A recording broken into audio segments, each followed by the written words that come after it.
વિદ્યાર્થી મિત્રો, આપણે વાત કરવી છે એક ભરોસાની. એક પિતા તેમના પુત્ર સાથે જઈ રહ્યા હતા.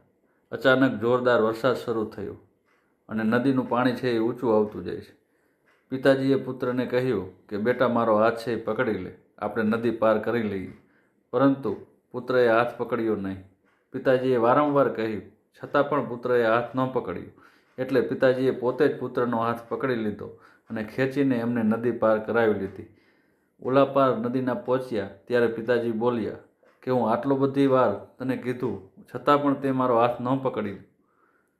તે હાથ ન પકડ્યો એનું કારણ શું? ત્યારે એ દીકરાએ સરસ મજાનો જવાબ આપ્યો કે તમે મારા પાળાનાર છો અને મને મારા પર ભરોસો ન હતો. જો મેં તમારો હાથ પકડ્યો હોત તો કદાચ હું છોડી પણ દેત, પરંતુ મને તમારા ઉપર વિશ્વાસ છે, ભરોસો છે કે તમે મારો હાથ પકડ્યો છે તો તમે ક્યારેય પણ છોડવાના નથી. એટલા માટે મેં તમારો હાથ પકડ્યો.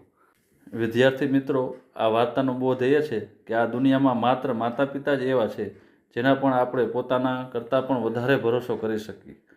તેઓ પોતાના જીવથી પણ વધારે આપણને સાચવે છે. પોતાનો જીવ જતો રહેશે પણ સંતાનોની રક્ષા કરશે. તો માતા પિતાથી આ દુનિયામાં આપણા માટે વિશેષ કોઈ ન હોય.